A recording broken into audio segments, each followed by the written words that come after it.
Shalom, selamat pagi Bapak Ibu Saudara yang dikasihi di dalam nama Tuhan kita Yesus Kristus. Selamat beribadah di dalam kasih kemurahan Tuhan kita Yesus Kristus. Kita akan mulai ibadah saat pagi hari ini. Saya mengundang Bapak Ibu Saudara untuk bangkit berdiri. Ku menyembah dalam kudus hadirat.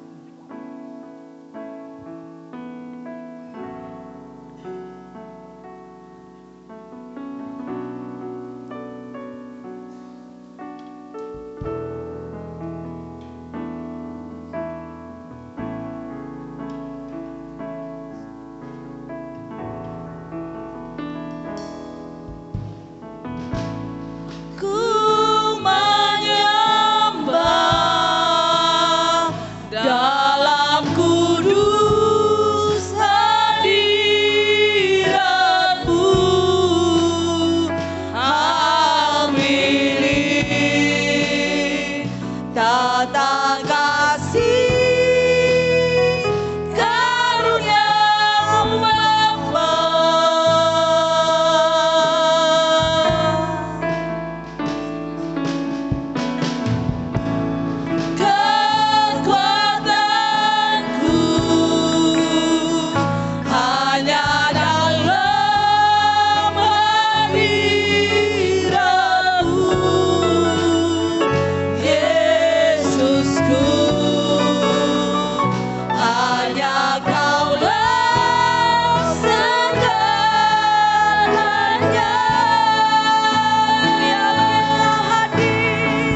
bersyukur Bapa kepada Engkau dengan segala keberadaan kami.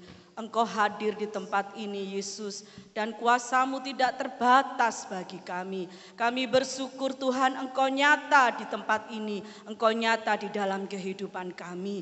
Terima kasih untuk kesempatan yang Tuhan berikan saat pagi hari ini Tuhan, hamba-Mu, jemaat-Mu boleh bersama-sama melakukan ibadah di hari Minggu ini Tuhan. Kami mengundang kuasa Roh Kudus-Mu untuk mengurapi setiap kami, mengurapi pelayan-pelayan-Mu, dari pelayan WL, pelayan singer, pelayan musik, pelayan kebenaran firman-Mu Tuhan, hamba-Mu yang akan menyampaikan kebenaran firman-Mu, baik pelayanan-pelayanan yang lain Tuhan, Engkau mengurapi Bapa. Terima kasih, kami mengundang sekali lagi kuasa Roh Kudus-Mu untuk hadir dalam setiap pujian kami.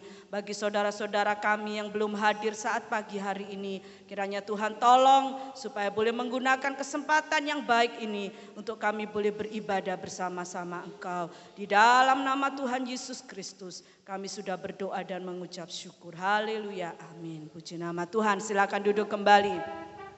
Kita punya Allah yang hidup, Allah yang menjadi gunung batu kita, Allah yang menjadi kota Betel.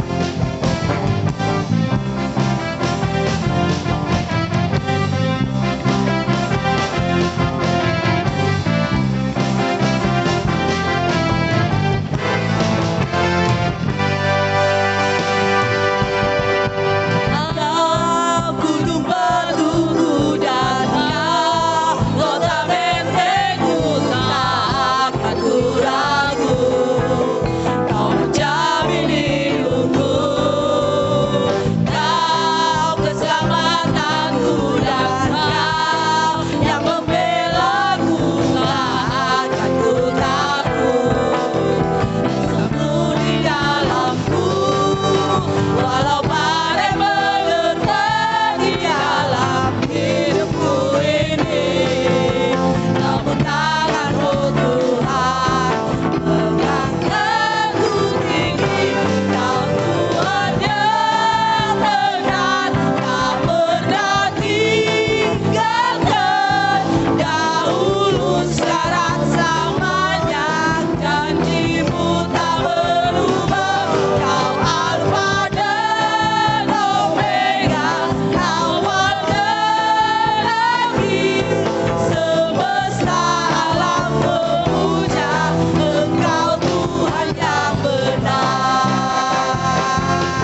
kemuliaan bagi Tuhan.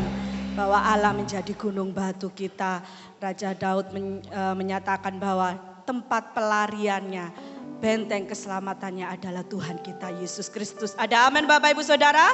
Puji Tuhan. Kita punya satu sobat, kita punya satu sahabat yang tidak pernah meninggalkan kita dalam segala keadaan kita. Saya undang untuk bangkit berdiri. Ada satu sobatku yang setia.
Tuhan, silakan duduk kembali saudara.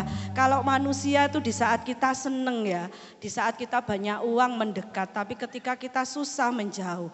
Tapi kalau Tuhan tadi dikatakan dalam kondisi apa? Susah, dalam kondisi kita lemah, Allah selalu dekat di hati kita. Ada amin Bapak Ibu Saudara?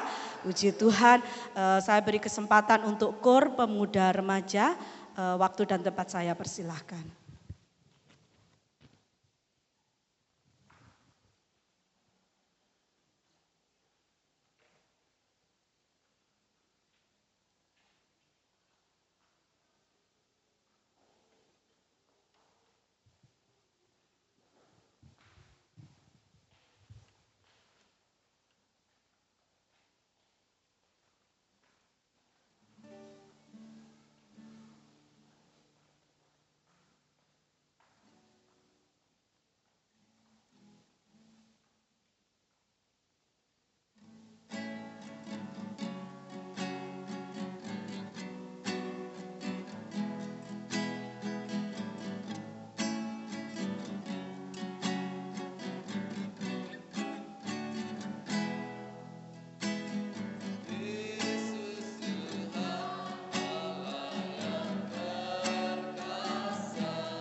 Puji akan nama Tuhan. Tuhan Yesus memberkati pujian dari pemuda remaja GPDI Tunggul Permanu. Tiba saatnya kita akan memberikan persembahan yang pertama. Kita akan pujikan Gandol Gusti.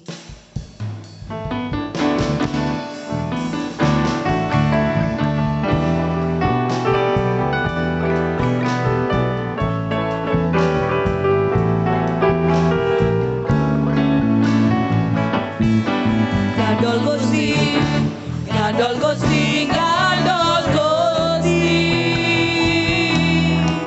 Saben dina rino wengi Gandol Gusti. Gandol Gusti, Gandol Gusti, Gandol Gusti. Saben dina rino wengi Gandol Gusti. Gandol Gusti, Gandol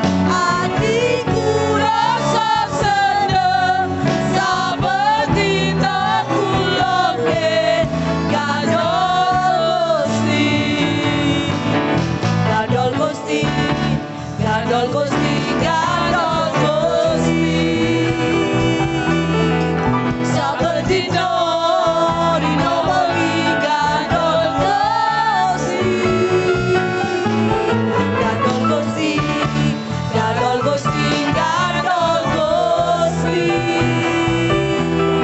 Saben dina rino wengi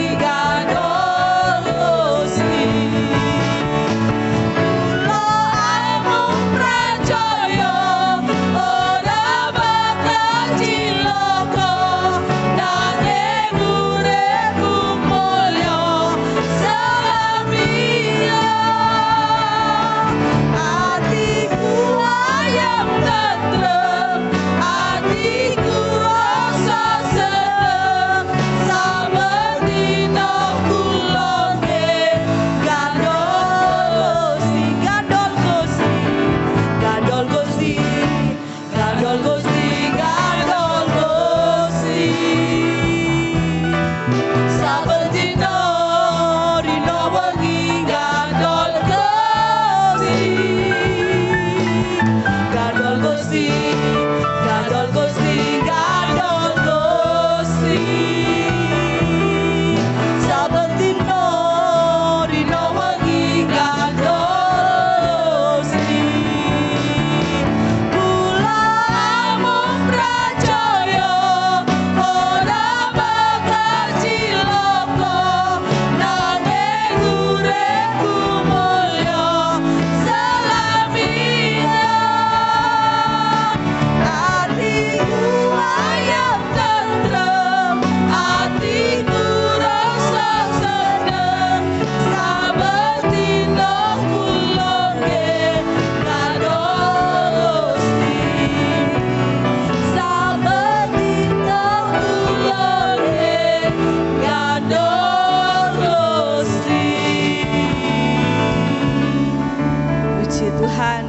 Bapak Ibu Saudara mau tetap senantiasa gandol Gusti?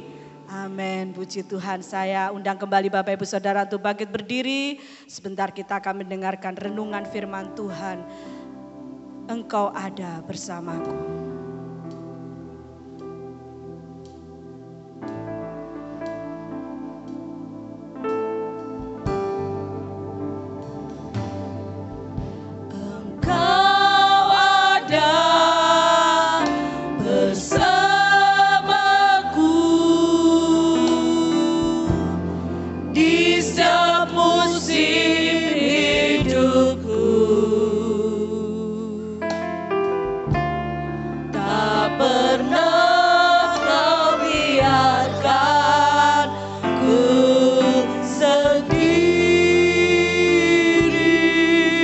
Kekuatan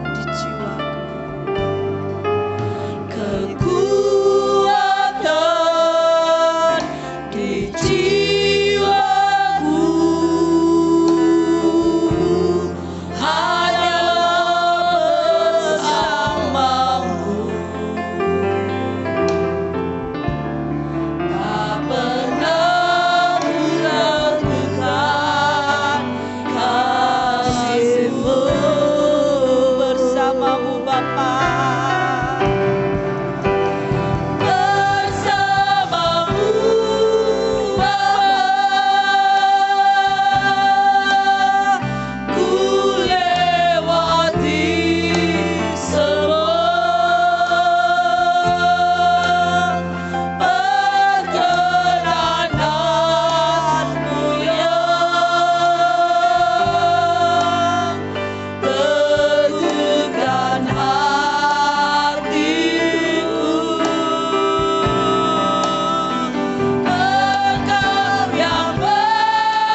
kita akan bersama-sama masuk di dalam doa.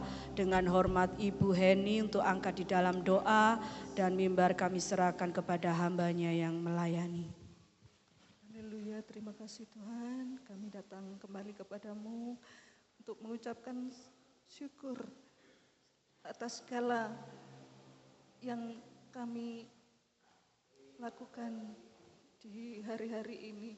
Dan sekarang kami akan berkumpul mendengarkan sebagian dari firman-Mu. Berkati, buka hati kami untuk mendengarkan sebagian dari firman-Mu. Terima kasih Tuhan Yesusku, berkati semua yang datang pada hari ini. Haleluya, terima kasih, amin.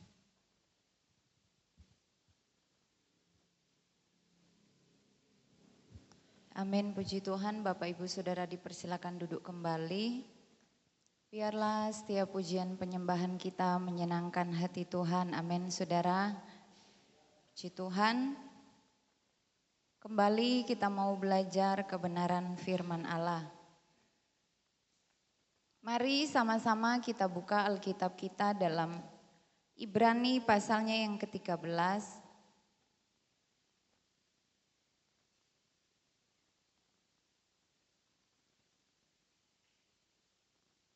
Kita akan baca bersama-sama ayatnya yang pertama.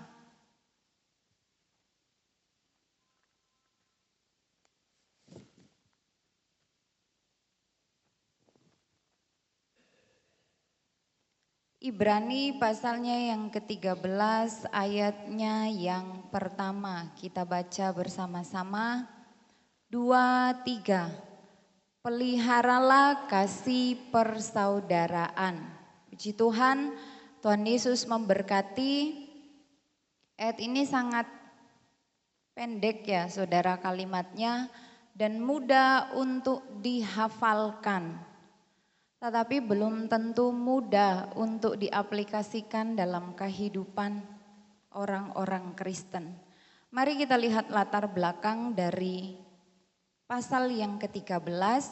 Saudara, pada pasal 1, Ibrani pasalnya yang pertama sampai pasalnya yang ke-12, penulis Ibrani banyak membahas tentang keunggulan Kristus.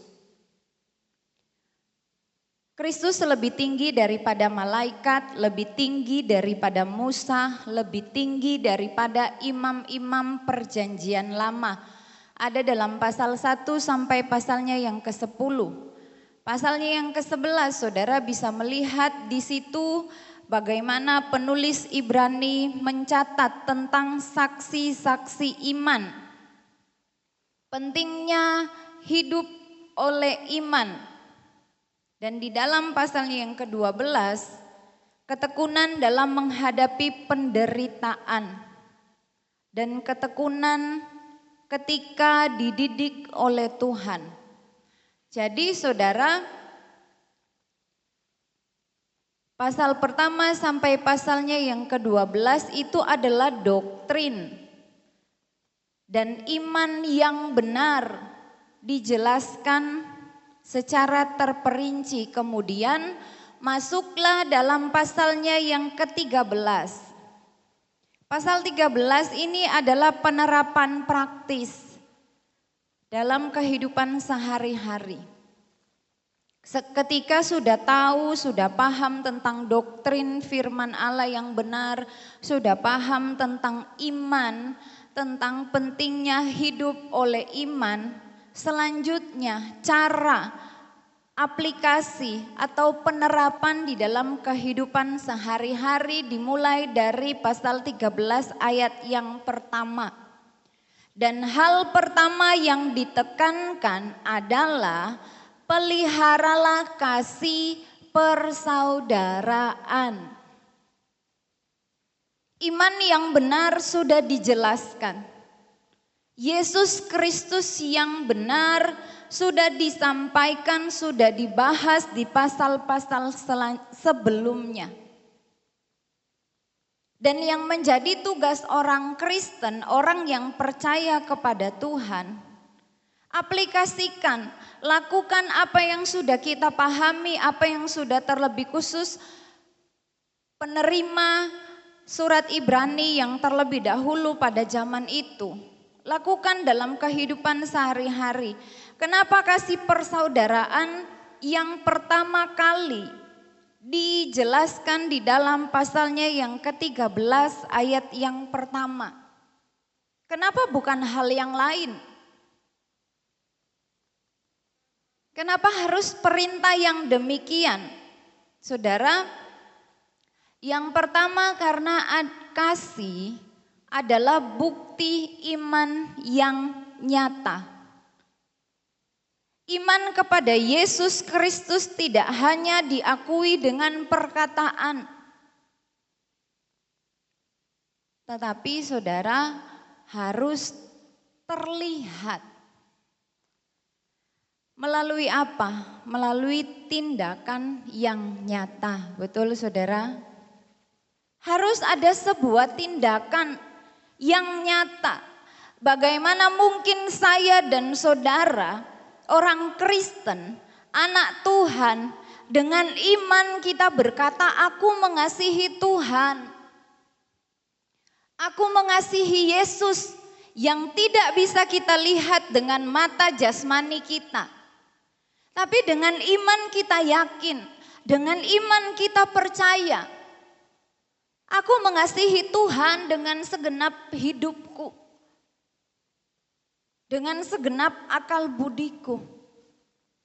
Tetapi saudara, yang kita lihat setiap hari, terlebih khusus saudara dalam iman, justru tidak saya dan saudara kasihi. Dengan iman menggebu-gebu kita katakan, saya percaya Tuhan, saya kasihi. Karena enggak terlihat. Tapi yang terlihat enggak bisa dikasihi. Kita lihat 1 Yohanes pasalnya yang keempat. Bisa ditampilkan surat 1 Yohanes dekat Wahyu saudara. Dekat kitab Wahyu. 1 Yohanes pasalnya yang keempat ayatnya yang ke-20. Jikalau seorang berkata, aku mengasihi Allah dan ia membenci saudaranya, maka ia adalah pendusta. Karena barang siapa tidak mengasihi saudaranya yang dilihatnya, tidak mungkin mengasihi Allah yang tidak dilihatnya. Jadi ini bukan hanya sebuah kata motivasi. Bukan saudara. Yang sering kita dengar, tetapi adalah perkataan firman Allah melalui Rasul Yohanes dengan jelas berkata, jika seorang berkata aku mengasihi Allah dan ia membenci saudaranya, ia adalah apa saudara? Pendusta, pembohong. Di awal berkata dengan iman, tetapi bukti dari iman itu apa? Bukti iman kita kepada Allah kita nyatakan melalui apa? Yang Tuhan inginkan kita nyatakan melalui kasih persaudaraan. Ada berapa banyak orang Kristen? Ada berapa banyak orang yang sudah percaya kepada Tuhan? Yang dirinya sendiri didustai. Bukan orang lain yang mencap dirinya pendusta. Bukan diberi label itu, bukan diberikan oleh kelompok tertentu atau orang-orang yang lain, tetapi dirinya sendiri. Kenapa? Karena belum mampu mengasihi saudara-saudaranya. Tidak bisa saudara, saya dan saudara berkata saya beriman kepada Tuhan, saya mengasihi Allah. Lalu kita membenci saudara-saudara kita. Terlebih saudara kita dalam iman. Karena barang siapa tidak mengasihi saudaranya yang dilihatnya, tidak mungkin mengasihi Allah yang tidak dilihatnya. Kita maju saudara, pasalnya yang ketiga, ayat yang ke-15, pasal yang ketiga ayat 15. Setiap orang yang membenci saudaranya adalah seorang pembunuh manusia. Dan kamu tahu bahwa tidak ada seorang pembunuh yang tetap memiliki hidup yang kekal di dalam dirinya. Dalam pasal yang keempat dikatakan pendusta. Dalam pasal yang ketiga ini dikatakan kalau membenci saudaranya, dia itu dikatakan seorang pembunuh manusia. Mungkin tidak membunuh secara fisik, secara tubuh. Membunuh dengan perkataan. Membunuh jiwa mereka. Membunuh semangat mereka untuk mengiring Tuhan. Membunuh iman mereka. Dan kamu tahu tidak ada seorang pembunuh yang tetap memiliki hidup yang kekal di dalam dirinya. Sia-sia pengakuan iman kita mengasihi Tuhan dengan segenap hati. Percuma saudara. Dan yang kedua, kenapa kasih persaudaraan yang ditekankan terlebih dahulu di dalam pasalnya yang ke-13 ayat yang pertama? Karena pada waktu itu jemaat-jemaat atau orang-orang Kristen Yahudi sedang mengalami tekanan-tekanan dan penganiayaan. Berdasarkan kitab Ibrani ya saudara, kita membahas tentang pasal 13 dalam kitab Ibrani. Ada orang-orang Yahudi yang sudah menerima terang Kristus. Saudara bisa lihat pasalnya yang ke-10, di situ menjelaskan mereka sudah terima terang itu, yaitu Kristus, juru selamat itu. Tetapi saudara, mereka mengalami tekanan demi tekanan dari orang-orang yang tidak menyukai tentang iman yang mereka akui di dalam Kristus. Mereka mengalami tekanan, mereka mengalami penganiayaan demi penganiayaan. Maka dari itu, jemaat-jemaat atau orang-orang Yahudi yang sudah menerima terang Kristus, mereka membutuhkan dukungan, mereka membutuhkan perhatian, mereka membutuhkan kasih dari sesama anggota jemaat, bukan yang lain. Dari sesama orang percaya kepada Yesus Kristus. Diperlukan hal ini saudara.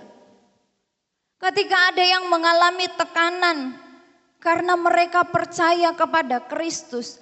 Ketika ada yang mengalami penganiayaan karena mereka menerima Yesus Kristus sebagai juru selamat dalam hidup mereka. Berikan dukungan, berikan perhatian. Bantu mereka. Dan yang menjadi pertanyaan pada pagi hari ini, bagaimana sikap saya dan saudara ketika melihat ada orang-orang yang mengalami hal-hal yang demikian? Dengan mudahkah kita menghakimi mereka? Mungkin bukan tekanan, karena ancaman, mungkin bukan penganiayaan secara fisik. Tetapi mereka mengalami hal-hal yang tersulit dalam hidup mereka. Tapi mereka berusaha mempercayai bahwa Tuhan itu sanggup menolong. Mereka berusaha mempertahankan imannya di dalam Tuhan. Bagaimana sikap kita ketika menghadapi keadaan-keadaan yang demikian? Melihat orang-orang yang mengalami hal-hal tersebut. Bisakah kita memberikan dorongan? Bisakah kita menjadi support system buat mereka? Bisakah kita mendukung, memberikan semangat? Atau dengan mudah kembali saya katakan kita menghakimi mereka? Bapak Ibu Saudara yang kekasih dalam Tuhan Yesus Kristus, saudara bisa lihat di Google. Salah satu cara kerja gereja setan agar pengikut mereka bisa bertambah. Banyak orang bisa join dengan mereka. Salah satu caranya yaitu bebas penghakiman. Itu cara kerja gereja setan. Mereka tidak akan menghakimi orang sekalipun orang itu melakukan dosa. Tetap menerima semua orang. Dan saudara, ketika ada orang-orang yang merasa dirinya tertolak dalam sebuah gereja, dalam sebuah lingkungan, tertolak dalam keluarga, ketika mereka bertemu dengan kelompok gereja setan, akan dengan mudah mereka bisa join. Betul saudara? Kita pikir pakai logika. Saya berlogika saudara. Saya beriman dan saya juga berlogika. Dengan mudah mereka bisa join. Kenapa? Karena bisa merasa nyaman. Di situ nggak ada penghakiman. Sekalipun sudah berdosa, nggak apa-apa. Kaum LGBT dan lain sebagainya. Cara hidup mereka sudah salah, sudah keliru. Sulit untuk diperbaiki, sulit untuk diterima oleh masyarakat pada umumnya, mereka tertolak dan lain sebagainya. Ketika bertemu dengan kelompok ini bisa dengan mudah mereka join. Saudara yang kekasih dalam Tuhan Yesus Kristus, kalau gereja setan sedang dengan giat-giatnya, sedang dengan semangat-semangatnya supaya pengikut mereka bertambah. Kenapa kita sebagai orang Kristen, sebagai saudara dalam Kristus, saling menyerang, saling melukai, saling adu jotos? Fakta saudara, terjadi di mana-mana. Sesama orang Kristen yang sebenarnya kita sudah punya iman di dalam Yesus Kristus. Kita nyatakan melalui kasih persaudaraan. Ketika mereka terasa tertolak, ketika mereka ada dalam titik terendah mereka. Mungkin kita nggak bisa membantu dengan banyak hal. Tetapi secara doa kita bisa jadi support system buat orang-orang tersebut. Bukan semakin terpojok, lama-kelamaan terhilang. Dihakimi. Bukan sedang menormalisasikan dosa. Bukan saudara. Bukan sedang menormalisasikan dosa. Tetapi ada sebuah kasih dari Allah dalam hidup kita yang mau kita bagikan. Tarik mereka supaya kembali ke jalan yang benar. Ajak mereka supaya tetap kuat di dalam Tuhan. Amin saudara. Dengan tekanan hidup, dengan penganiayaan, dengan hal-hal yang membuat mereka sulit menjalani hari-hari, menjalani hidup mereka, meyakini tentang Tuhan. Mari berikan semangat, ajak kembali, ayo tetap setia kepada Tuhan.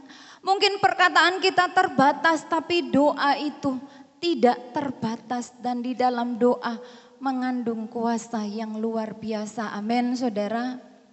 Adakah di antara kita melakukan hal-hal yang demikian? Yang ketiga, kenapa kasih persaudaraan menjadi yang pertama dibahas dalam Yohanes dalam Ibrani pasalnya yang ke-13 ayat yang pertama. Yang ketiga saudara, kabelnya bisa digoyang. Yang ketiga, karena kasih persaudaraan bisa pudar. Betul saudara? Bisa pudar? Bisa. Karena banyak faktor. Bisa pudar. Kasih itu sudah ada. Karena Allah adalah kasih. Sudah ada, bukan tidak ada. Tetapi kasih persaudaraan itu bisa pudar dengan banyak hal, banyak faktor yang mempengaruhinya. Di antaranya mari kita lihat Kejadian pasalnya yang ke-37.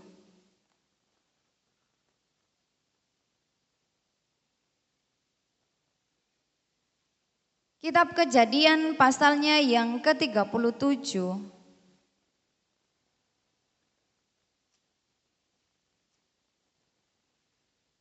Ayat yang ketiga saya baca. Israel lebih mengasihi Yusuf dari semua anaknya yang lain, sebab Yusuf itulah anaknya yang lahir pada masa tuanya. Dan ia menyuruh membuat jubah yang maha indah bagi dia.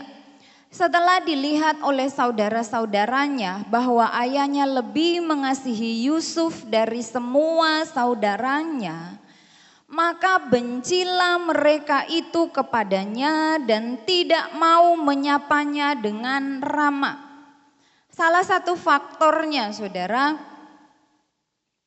yaitu ini saudara, dalam pasalnya yang ke-37 kitab Kejadian. Yakub lebih mengasihi Yusuf. Yakub ini orang tua. Punya anak Yusuf. Anaknya 13 saudara. Yang satu perempuan, yang 12 laki-laki. Ada Ruben, Simeon, Lewi, Yehuda, Dan, Naftali, Gad, Asyer, Isakar, Sebulon, Yusuf, Benyamin, Dina. Nah saudara, dikatakan Yusuf ini lahir pada masa tua Yakub.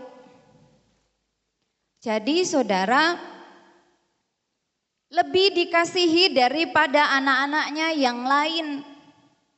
Dan kita lihat berdasarkan penjelasan firman Allah, perlakuan yang berbeda ini menimbulkan iri hati di dalam hati saudara-saudara Yusuf.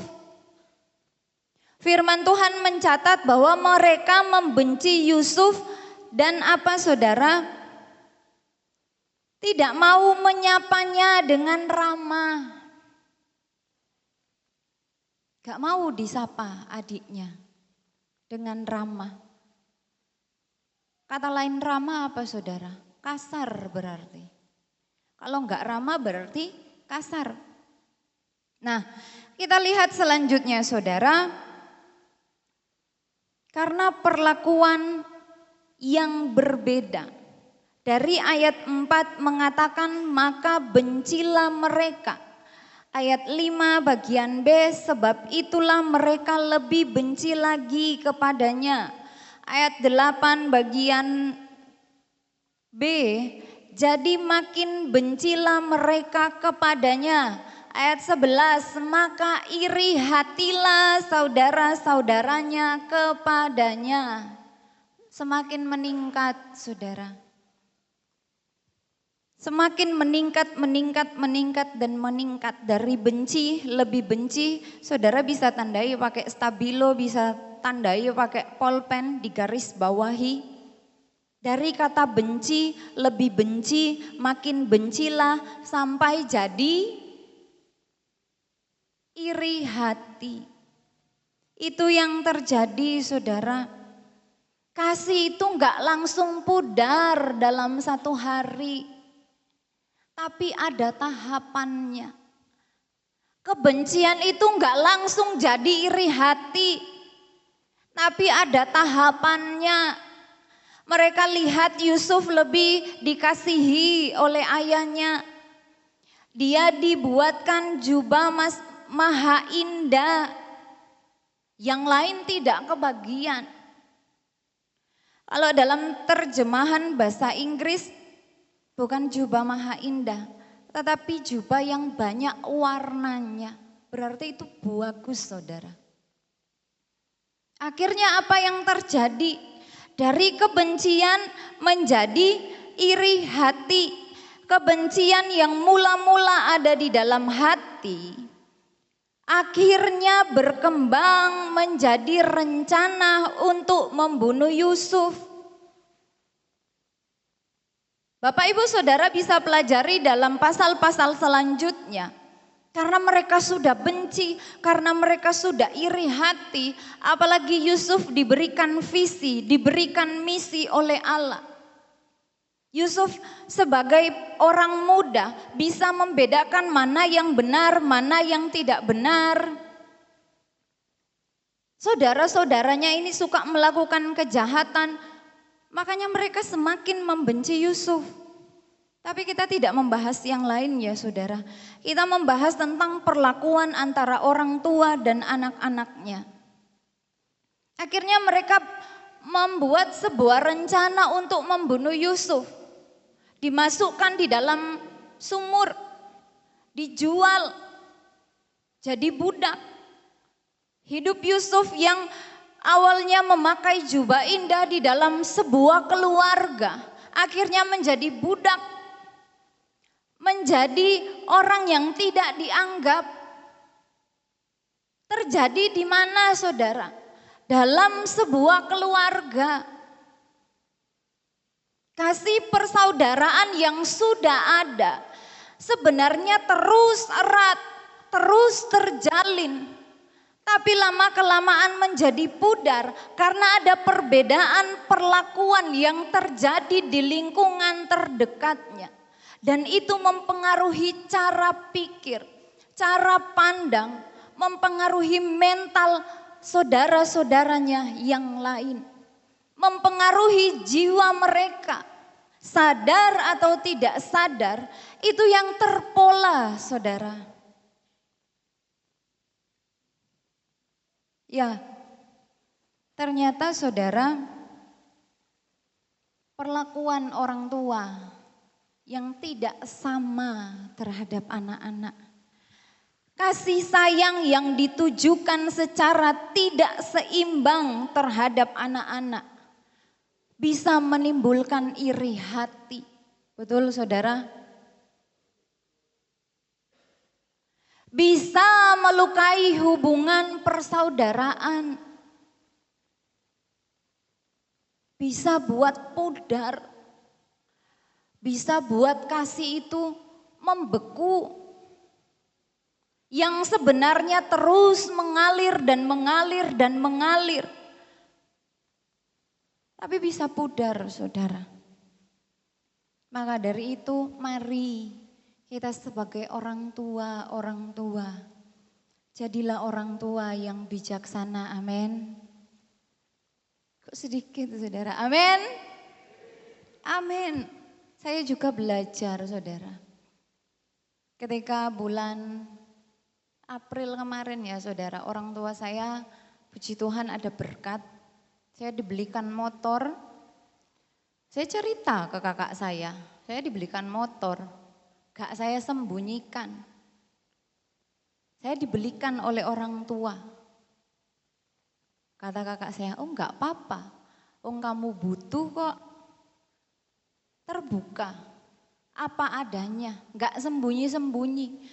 Kalau saya yang lebih membutuhkan ya saya, kalau kakak saya yang lebih membutuhkan ya kakak saya. Jangan sembunyi-sembunyi, apalagi jarak jauh ya saudara, bisa bersembunyi, bisa berbohong. Tapi nanti lama-kelamaan persaudaraan bukan semakin erat, kasihnya bisa pudar. Saling terima, jangan pilih kasih. Kebencian, iri hati yang tidak dibereskan, yang terus dibiarkan, akan memudarkan kasih persaudaraan. Baik hubungan secara saudara kandung maupun hubungan secara saudara dalam iman, dalam gereja, dalam komunitas. Biar kasih itu sama, merata kepada semuanya. Kita sama-sama mau belajar. Amin, saudara. Dan kita lihat juga contoh selanjutnya, saudara. Ketika Esau dan Yakub dalam Kejadian pasalnya yang ke-29.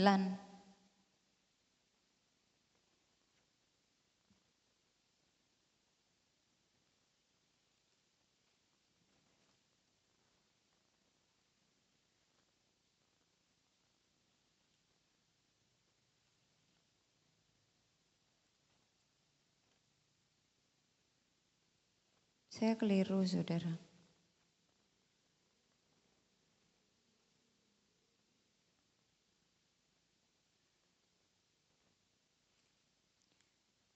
Dalam kitab Kejadian tentang Esau dan Yakub ya saudara, yang Esau mengambil hak kesulungan Yakub. 25 saudara. Pasal 25 ayatnya yang ke-29. Kejadian 25 ayat 29, pada suatu kali Yakub sedang memasak sesuatu, lalu datanglah Esau dengan lelah dari padang. Kata Esau kepada Yakub, berikanlah kiranya aku menghirup sedikit dari yang merah-merah itu, karena aku lelah.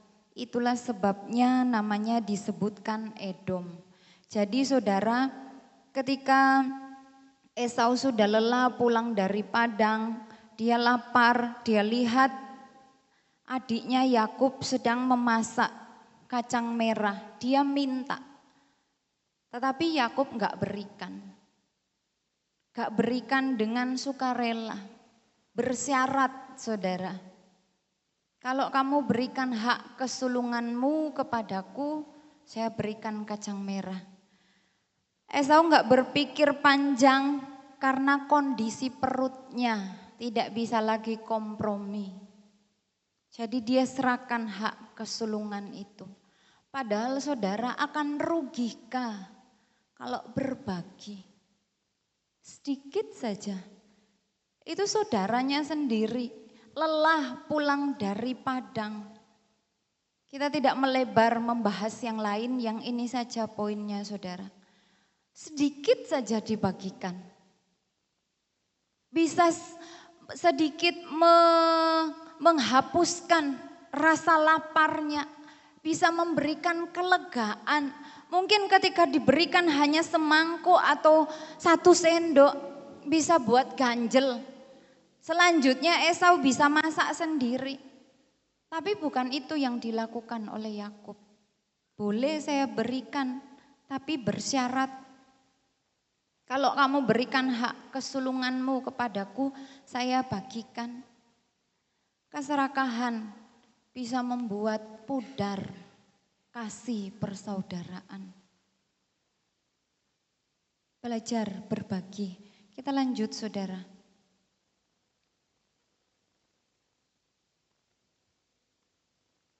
Maka dari itu firman Allah dalam Ibrani pasalnya yang ke-13 ayatnya yang pertama katakan peliharalah. Ada banyak sekali faktor yang bisa membuat kasih ini jadi pudar. Karena penganiayaan, karena perbedaan-perbedaan perlakuan, karena keserakahan, karena konflik, terus dibiarkan bisa menjadi iri hati, bisa menjadi akar pahit. Makanya firman Allah katakan peliharalah, amin saudara. Sudah ada kasih itu. Bagian saya dan saudara untuk menjaga, untuk merawat agar tidak hilang, agar tidak pudar. Jangan diabaikan, jangan dibiarkan, amin saudara. Kasih persaudaraan itu bukan hanya sebuah perasaan Aku mengasihi kamu sebagai sesama anggota jemaat Tuhan. Aku mengasihi kamu sebagai saudara kandungku. Satu ayah, satu ibu. Sesama orang Kristen. Gak hanya cukup sampai di sebuah perkataan atau sebuah perasaan. Tetapi harus saya dan saudara wujudkan. Harus kita praktekkan dalam kehidupan sehari-hari. Amin. Ada sebuah tindakan nyata yang kita lakukan. Bukan sebuah hal yang mudah. Dengan konflik-konflik yang terjadi, dengan perbedaan-perbedaan yang terjadi. Bukan sebuah hal yang mudah untuk dipertahankan. Tetapi harus ada usaha untuk kita menjaga. Harus ada usaha untuk kita merawatnya. Berdasarkan konteks Ibrani 13 ayatnya yang pertama sampai ayatnya yang kedua. Caranya saudara untuk mempraktekkan kasih persaudaraan dalam kehidupan sehari-hari yaitu di dalam ayatnya yang kedua. Jangan kamu lupa memberi tumpangan kepada orang, sebab dengan berbuat demikian beberapa orang dengan tidak diketahuinya telah menjamu malaikat-malaikat. Ingatlah akan orang-orang hukuman, karena kamu sendiri juga adalah orang-orang hukuman. Dan ingatlah akan orang-orang yang diperlakukan sewenang-wenang, karena kamu sendiri juga masih hidup di dunia ini. Jangan kamu lupa memberi tumpangan kepada orang.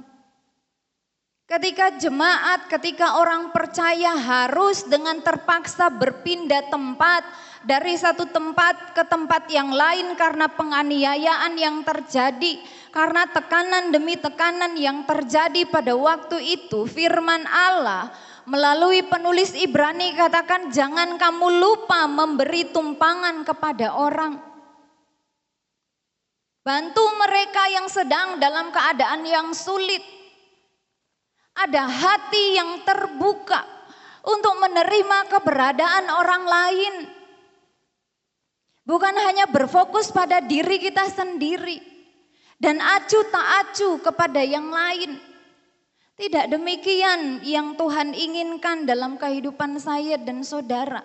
Kita mau menolong sesama tanpa pilih kasih, amin. Jangan pilih-pilih saudara. Mungkin kita harus berkorban waktu, kita harus berkorban tenaga, biaya, kita berkorban kenyamanan pribadi kita. Demi menjadi berkat bagi orang lain. Apakah Tuhan dari surga tidak memperhatikan hal itu? Tuhan perhatikan semuanya saudara. Satu kali saya dan saudara menolong orang yang dalam keadaan yang sulit. Berkali-kali mereka berdoa untuk kita, amin. Betul saudara, satu kali kita menolong mereka. Tapi berkali-kali mereka akan mendoakan kita. Setiap saat mereka ingat, berterima kasih berkali-kali saudara. Saya mengalami hal-hal yang demikian. Tanpa direncanakan, tanpa disengaja. Kami membantu orang yang lain. Berkali-kali mereka ucapkan terima kasih. Dan didoakan juga saudara. Itu sebuah berkat yang sangat luar biasa. Ada rasa simpati dan empati kepada sesama. Ayat yang ketiga, ingatlah akan orang-orang hukuman. Ada orang-orang yang dihukum karena kepercayaan mereka kepada Kristus. Dan penulis Ibrani katakan ingatlah kepada mereka. Karena kamu sendiri juga adalah orang-orang hukuman. Ada orang-orang yang diperlakukan sewenang-wenang. Ingat akan mereka. Ada rasa empati, ada rasa simpati yang dinyatakan. Bukan hanya sekedar berkata kasihan ya. Gak Cukup sampai di situ saudara. Tetapi turut mengambil bagian di dalamnya. Bukan kita turut mengambil kesulitan mereka, tidak saudara. Contoh sederhana, saya jelaskan kembali. Ketika ada saudara kita, ketika ada keluarga kita yang menderita sakit, kita bisa berdoa buat mereka. Kita bisa mengunjungi mereka. Mungkin sekalipun terbatas kita bisa merawat mereka. Jangan acuh, tak acuh. Karena posisi kita lancar jaya. Saya dan saudara adalah makhluk sosial. Kita bersosialisasi. Kita bergaul, kita berbaur. Kita hidup dalam lingkungan masyarakat. Dalam kelompok yang lebih kecil lagi. Kita hidup dalam sebuah gereja lokal. Adakah hati yang menerima keberadaan orang lain? Jangan cuek saudara. Bukan kita terlalu ikut campur, bukan. Tetapi ada kepedulian terhadap sesama kita. Ikut doakan ketika ada yang berduka, kita mengunjungi mereka. Ketika ada jemaat yang mungkin kita lihat kesulitan secara ekonomi, kita bisa berbagi hal sederhana saja saudara. Bisa berbagi sembako tanpa diketahui oleh yang lain, tanpa diekspos ke yang lain, tanpa diviralkan. Dalam diam tapi ada kerja yang nyata. Karena ada hati yang terbuka. Tidak menjadi saudara-saudara yang senangannya menghakimi saja. Terus dihakimi, terus disalahkan. Bukan maju mereka, akan terhilang. Kita cepat saja saudara. Selanjutnya, di dalam ayat yang keempat, hendaklah kamu semua penuh hormat terhadap perkawinan dan janganlah kamu mencemarkan tempat tidur. Sebab orang-orang sundal dan pesina akan dihakimi Allah. Berarti saudara, ketika dikatakan penuh hormat terhadap perkawinan, jangan mencemarkan tempat tidur, artinya ada hidup yang kudus di dalam Allah. Amin saudara. Kehidupan yang benar di hadapan Tuhan akan menjaga hubungan yang sehat dengan sesama. Amin. Ketika kita punya kehidupan yang benar di hadapan Tuhan, punya hubungan yang benar dengan Tuhan, horizontal dan vertikal itu enggak bisa dipisahkan saudara. Seperti salib ya, ada dari atas ke bawah, dari kiri ke kanan. Itu baru dikatakan salib. Kalau dipisah, gak bisa. Hubungan dengan Tuhan baik, kudus, bisa juga terjalin hubungan yang sehat dengan sesama. Gak bisa kita menonjolkan salah satunya saja saudara. Kedua-duanya berjalan bersama-sama. Dan ini perlu untuk terus belajar dan belajar. Perlu untuk terus berlatih dan berlatih. Baik dalam lingkungan keluarga, lingkungan sekolah, lingkungan pekerjaan, lingkungan bermasyarakat dan lain sebagainya. Saat hidup kita benar di hadapan Tuhan, akan menjaga hubungan yang sehat dengan sesama. Yang terakhir saudara, di dalam ayat yang kelima, janganlah kamu menjadi hamba uang. Dan cukupkanlah dirimu dengan apa yang ada padamu. Karena Allah telah berfirman, aku sekali-kali tidak akan membiarkan engkau. Dan aku sekali-kali tidak akan meninggalkan engkau. Sebab itu dengan yakin kita dapat berkata, Tuhan adalah penolongku. Aku tidak akan takut. Apakah yang dapat dilakukan manusia terhadap aku? tidak menjadi hamba uang. Hubungan persaudaraan itu dapat terpelihara, dapat kita praktekkan dalam kehidupan kita sehari-hari. Ketika saya dan saudara menjadi pribadi-pribadi yang tidak menjadi hamba uang, ada berapa banyak persaudaraan itu retak, pudar kasih itu karena menjadi hamba uang.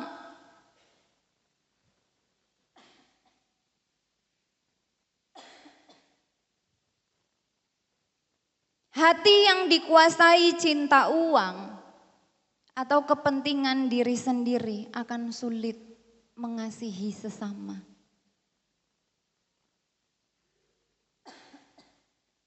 Ketika hati ini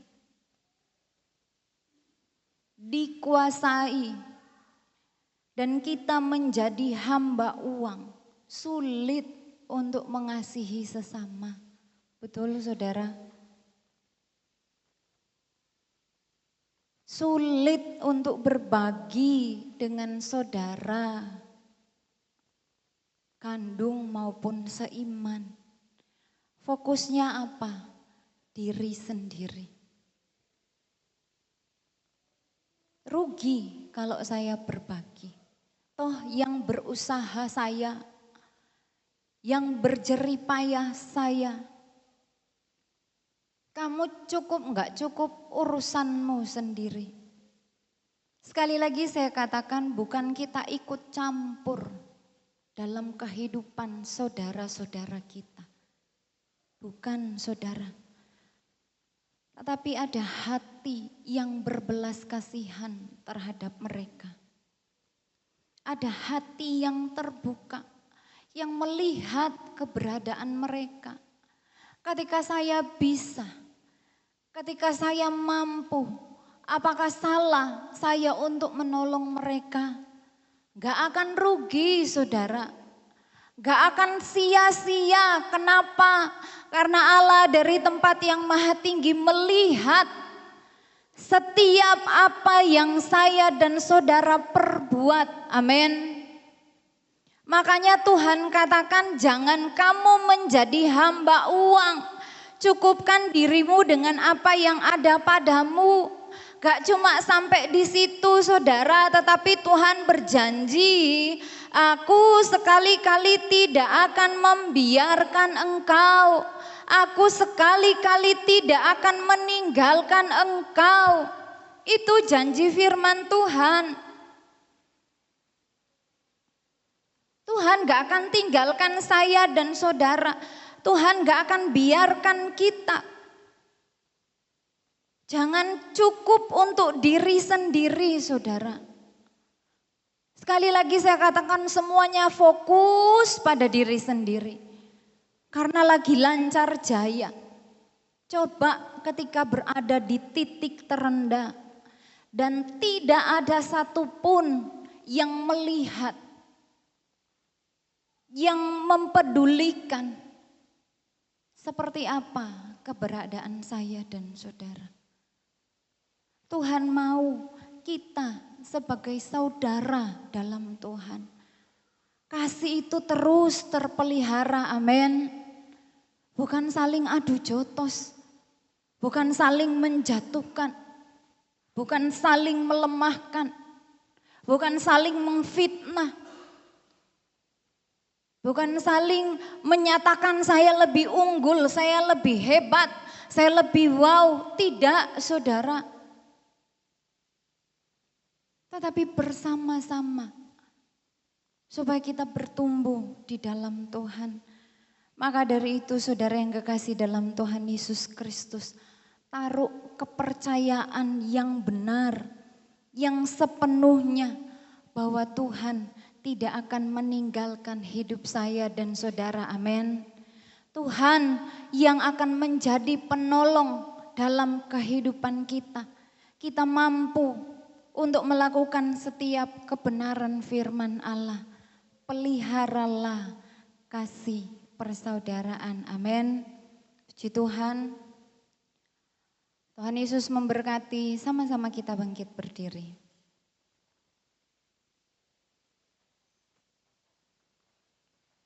Bisa ditampilkan, kita angkat pujian. Kasih pasti lemah lembut.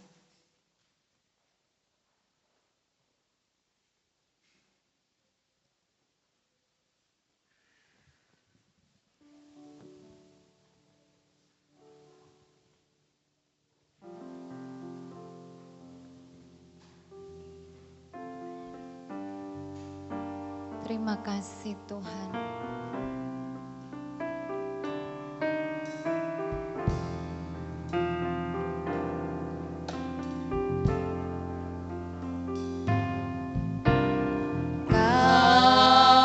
Kasih pasti lemah lembut, kasih pasti memaafkan,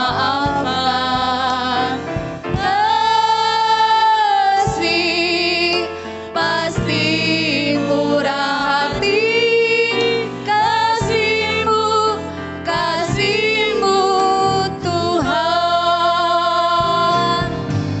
Ajarilah kami ini saling mengasihi, ajarilah kami ini saling mengampuni, ajarilah kami ini kasih-Mu ya Tuhan, kasih-Mu kudus tiada batasnya.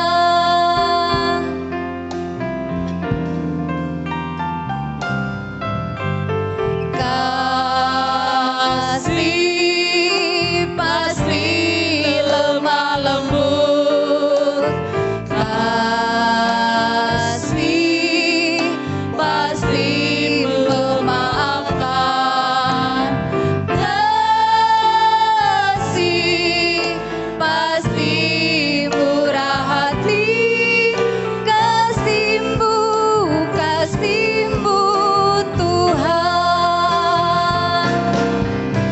Ajarilah kami ini saling mengasihi, ajarilah kami ini saling mengampuni, ajarilah kami ini kasih-Mu ya Tuhan, kasih-Mu kudus tiada batasnya. Dari awal seluruh kaum pria, mari katakan.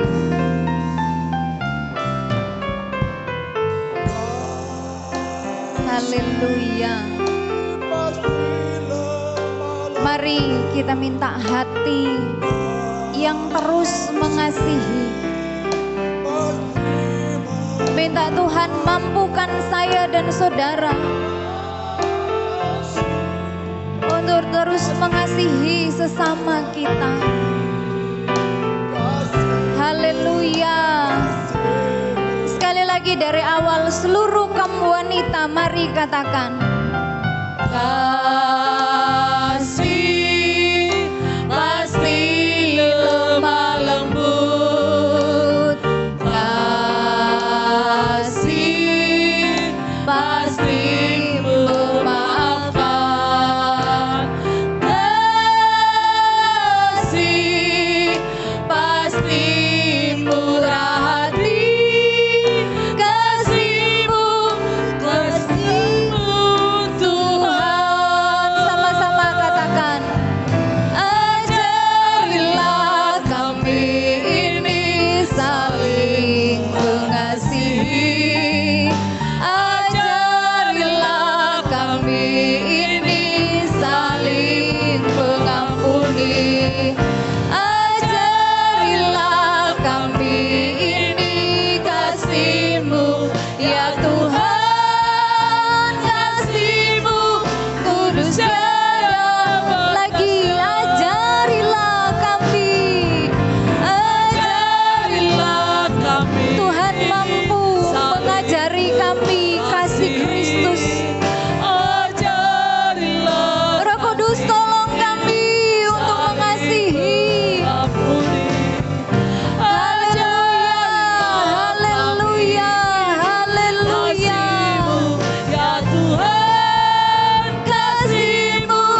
Kami mau buka hati untuk Roh Kudus mengajari kami. Untuk saling mengasihi, untuk saling mengampuni, untuk saling memaafkan. Bukan sesuatu hal yang mudah, tetapi kami percaya Tuhan yang akan memampukan setiap kami melakukan setiap firman-Mu. Terima kasih Tuhan. Terima kasih Tuhan. Kita akan masuk dalam doa dengan kasih Kristus. Saudara Abed berdoa. Terima kasih Bapa, terima kasih Tuhan Yesus. Kami percaya Tuhan bahwa kasih-Mu sungguh kudus tiada batasnya Tuhan. Biarlah kami mau terus mengasihi, mau mengampuni Tuhan. Terima kasih Bapa, terima kasih Tuhan Yesus. Kami telah melewati pujian penyembahan dan kami telah mendengarkan firman-Mu Tuhan. Biarlah firman-Mu menjadi kekuatan bagi iman kami Tuhan. Terima kasih Tuhan, Kau berkati hamba-Mu yang telah menyampaikan firman-Mu Tuhan. Biarlah Kau berkati lebih hari lebih hari lagi Tuhan. Terima kasih Tuhan, dan kami berdoa juga untuk Tuhan jemaat-Mu di tempat ini, biarlah lebih hari lagi Tuhan Yesus. Engkau tahu kepergumulan mereka, Engkau tahu keperluan mereka Tuhan. Terima kasih Bapa, terima kasih Tuhan Yesus, dan kami serahkan ibadah-Mu awal, pertengahan hingga akhirnya nanti, dan kami lanjutkan. Di dalam nama Yesus Kristus kami sudah berdoa, ucap syukur, haleluya, amin. Amin, puji Tuhan. Sidang jemaat dipersilakan duduk kembali. Kita akan memberikan korban persembahan. Hari ini kurasa bahagia.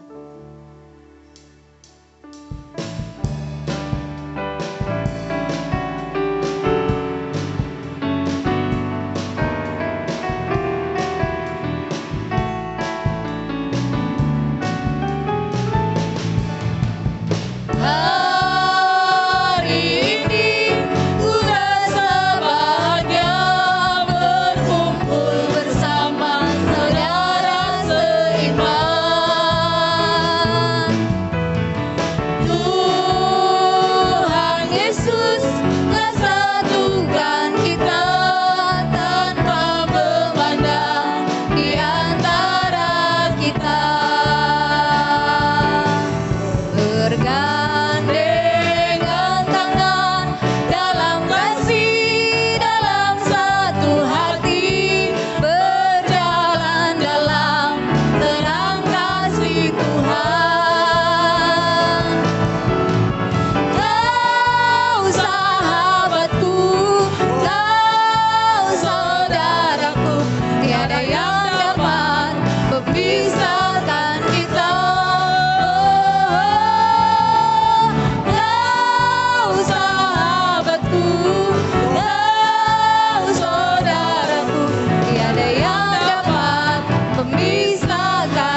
kita berdoa. Bapa di dalam surga, kami menyerahkan persembahan pertama, kedua, persepuluhan yang dikerjakan jemaat-Mu. Berkat Tuhan secara jasmani, rohani, Tuhan limpahkan. Kami mengerjakan semuanya berdasarkan kebenaran firman Allah. Dalam nama Yesus Kristus kami berdoa dan bersyukur. Haleluya. Amin. Puji Tuhan, Tuhan Yesus memberkati. Pengumuman gereja hari Selasa doa pemuda remaja di tempat ini, hari Kamis ibadah tengah minggu, hari Jumat doa puasa pelayan Tuhan dan jemaat jam 5:30 sore, hari Sabtu ibadah pemuda remaja, hari Minggu pagi ibadah anak-anak sekolah minggu, dilanjutkan ibadah raya disertai perjamuan kudus. Pelayan perjamuan sudah tertera di warta. Pengumuman tambahan saudara, hari Rabu ibadah wanita BKSG jam 5 sore di tempat ini. Diminta bantuan untuk seluruh kaum pria yang tidak sibuk, bisa menjaga keamanan di depan, bisa juga mengatur parkiran. Dan setelah ini latihan kor untuk seluruh kaum wanita. Untuk kita nyanyikan di ibadah BKSG hari Rabu. Dan setelah itu dilanjutkan latihan grup Maria. Ya, setelah latihan kor kaum wanita dilanjutkan latihan grup Maria.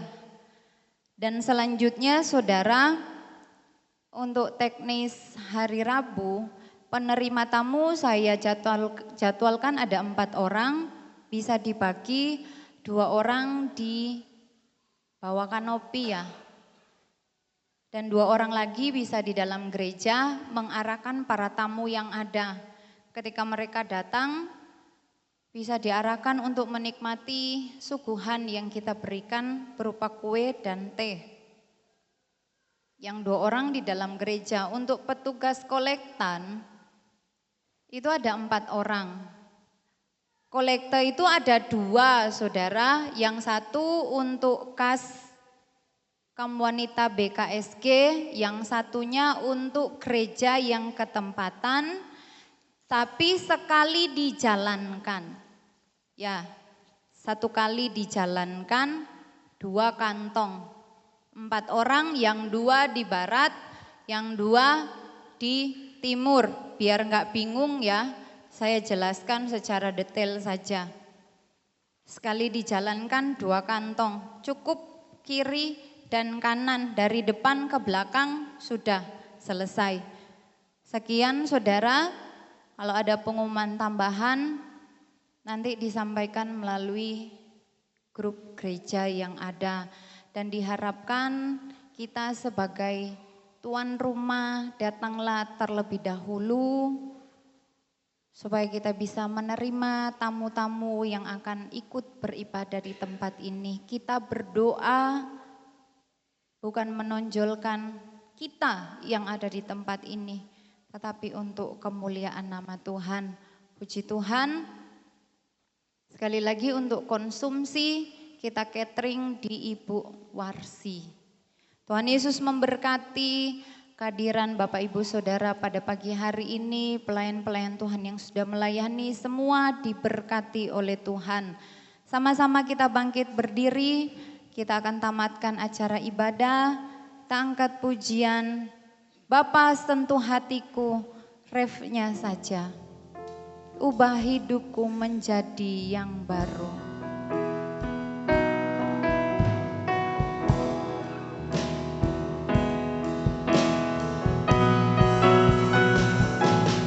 Bapa sentuh hatiku, ubah hidupku menjadi yang baru, bagai emas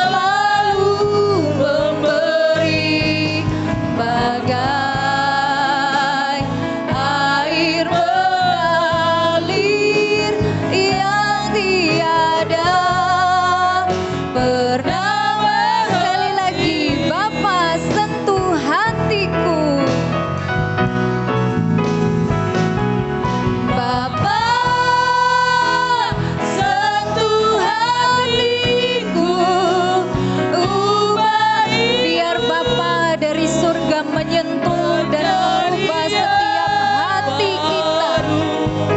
Bagai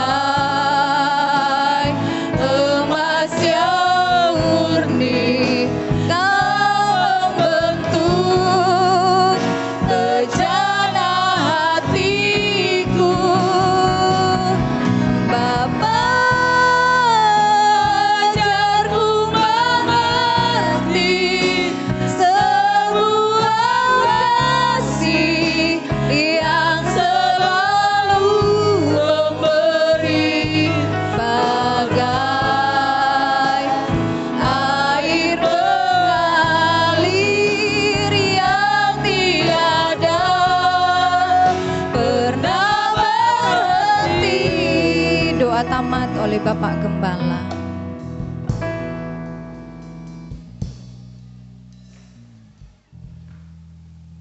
Terima kasih Tuhan Yesus, biar Engkau yang adalah kasih itu selalu ada dalam hidup kami.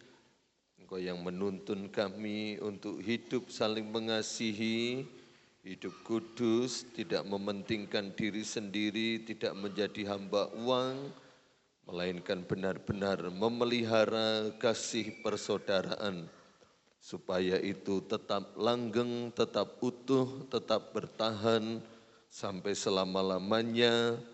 Maka berkat Tuhan pasti dicurahkan. Berkati seluruh jemaat yang hadir pada pagi hari ini. Kau mengerti setiap kedatangan kami, Kau mengerti setiap pergumulan beban masalah yang kami hadapi. Kami yakin ketika kami pulang keluar dari gereja ini, kami mendapatkan kemenangan, kami mendapatkan sukacita, kami mendapatkan jawaban-jawaban yang dari Tuhan. Terlebih lagi kami mau terus setia, mau taat iring Engkau sampai selama-lamanya. Segala aktivitas kegiatan kami, segala mata pencarian usaha pekerjaan jemaatmu, rumah tangga, perkawinan, ekonomi, sekolah, kesehatan, hubungan satu dengan yang lain, diberkati Tuhan, dicukupkan, dipelihara oleh Tuhan, dan jadikan kami berkat, supaya melalui hidup kami semua, nama Tuhan dipermuliakan dan banyak jiwa-jiwa dimenangkan untuk kemuliaan nama Tuhan. Berkati dalam perjalanan kami pulang sampai di rumah dengan segala selamat. Dan kami kembalikan segala pujian, hormat, syukur, kemuliaan bagi nama-Mu. Karena Tuhan sudah menolong dan memberkati ibadah kami pada pagi hari ini. Sekarang saudara yang terkasih dalam Tuhan, terimalah berkat yang datangnya dari Allah Bapa, cinta kasih, rahmat, anugerah, penunjukan belas kasihan, serta kasih sayang dari Tuhan kita Yesus Kristus, persekutuan, kekuatan, penghiburan, damai sejahtera, sukacita, penyertaan dari Allah Roh Kudus senantiasa menyertai kita sampai Maranatha, Tuhan Yesus datang yang kedua kali. Berkat Abraham, berkat Ishak, berkat Yakub pun juga menjadi bagian kita sekalian. Kami akhiri ibadah ini di dalam berkat nama Tuhan Yesus Kristus. Kami berdoa dan bersyukur. Haleluya. Amin. Selamat siang, Tuhan memberkati.